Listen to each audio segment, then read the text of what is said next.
തെറ്റുകാരായ ആൾക്കാരെ നമ്മൾ വേഗം കൂട്ടുകാരാക്കണം. കൂട്ടുകാരാക്കി കഴിഞ്ഞാലുള്ള ഒരു മെച്ചം എന്ന് വെച്ചാൽ പിന്നെ നമ്മൾ പറയുന്നത് അവർ സ്വീകരിക്കും.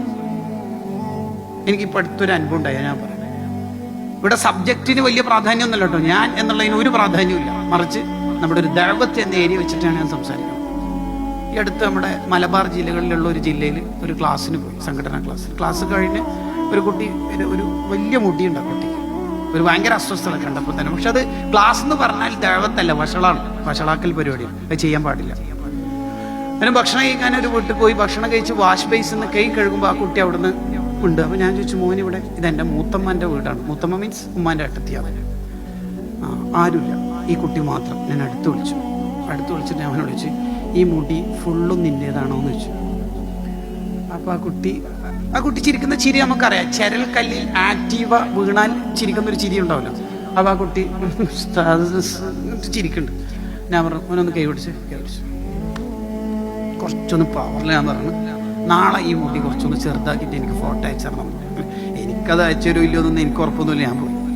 ഞാൻ 3 ദിവസം പിന്നെ നാട്ടിലുണ്ടായില്ല, കുറച്ച് ദൂരെ ഒരു പരിപാടിക്ക് പോയിട്ട് തിരിച്ച് കൊച്ചിയിൽ ഫ്ലൈറ്റ് ഇറങ്ങി ദെൻ നേത്രാവതി ട്രെയിനിൽ കയറി വരുമ്പോൾ എനിക്ക് ഇഗ്നറൻ്റായ പരിചയമില്ലാത്തൊരു നമ്പറിന് എന്നുള്ള ബാർബർ ഷോപ്പിൽ നിന്ന് മുടി മുറിക്കുന്ന വീഡിയോ ആഫ്റ്റർ കഷണ്ടിക്ക് ശേഷം മരുന്ന് ഉപയോഗിച്ച ശേഷം മറ്റൊരു ചിത്രം ഉണ്ടായില്ലേ, മുടി മുറിച്ചതിന് ശേഷമുള്ള ഒരു ഫോട്ടോ, ദെൻ ഒരു വോയിസ്. ആ വോയിസാണ് പ്രധാനം. അതിനാണ് ഞാൻ ഇത്ര റിസ്ക് എടുത്തിട്ട് ആ ഉദാഹരണം പറഞ്ഞത്.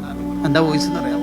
ഉസ്താദ് എന്നോട് പൊരുത്തപ്പെടണം, ഉസ്താദ് മുടി നാളെ മുറിക്കണം എന്നാണ് പറഞ്ഞത്, പക്ഷേ എനിക്ക് പനി വന്ന് 2 ദിവസം ഹോസ്പിറ്റലിൽ അഡ്മിറ്റ് ആയിരുന്നു, ഇന്നാ ഡിസ്ചാർജ് ആയത്, ഇന്ന് മുറിച്ചിട്ടുണ്ട് ഉസ്താദ്, പൊരുത്തപ്പെടണം, അതവ് കേട് എന്നൊന്നും വിചാരിക്കല്ലേ. ഈ തലമുറനെയാണ് നമ്മൾ വേഗം നരകത്തിലേക്ക് ഇടല്. അത് നമ്മൾ നിർത്തുക, കുറെ കൂടി ഫ്രണ്ട്ലി ദഅവത്ത് നടത്തുക. അതാണ് നബി സല്ലല്ലാഹു അലൈഹി വസല്ലം തങ്ങളുടെ ഒരു സിസ്റ്റം എന്ന് പറയുന്നത്. മദീനയിൽ ഒരു കുട്ടി ഈന്തപ്പന മരത്തിന് കല്ലെറിയാറുണ്ട് എന്നുള്ള ന്യൂസ് വരുന്നു. അൻസ്വാറുകൾ പരിധി പിടിച്ച ആ കുട്ടിനാ, അൻസ്വാറുകളുടെ ഈന്തപ്പന മരത്തിനാണ് കല്ലേറ് സംഭവിക്കുന്നത്. ആ കുട്ടിനെ പിടിച്ച് നബി തങ്ങളിലേക്ക് കൊണ്ടുവന്നപ്പോൾ തങ്ങൾ ആ കുട്ടിനെ വിളിച്ചിട്ട് വെച്ച്, മോൻ ഈന്തപ്പന മരത്തിന് കല്ലെറിയാറുണ്ടോ?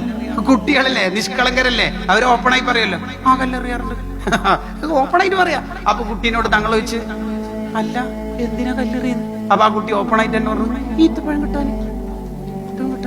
അപ്പൊ തങ്ങള് ലാത്തർമിന്നഹല, ഈന്തപ്പന മരത്തിന് കല്ലെറിയരുത്, വീണ് ഈത്തപ്പഴമൊക്കെ ഈ മോനെ എടുത്തോട്ടല്ലേ, സമ്മതല്ലേ, വീണ് ഈത്തപ്പഴമൊക്കെ മോനെ എടുത്തോളി, കല്ലെറിയരുത്.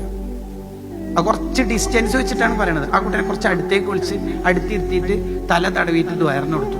ഈ കുട്ടിക്ക് നല്ല വിശപ്പ് കൊടുക്കാണ്ട് ചെറിയ വിശപ്പിൽ ഒതുക്കണേന്ന് അള്ളാഹിനോട് ദ്വാരന്ന് കൊടുത്തു.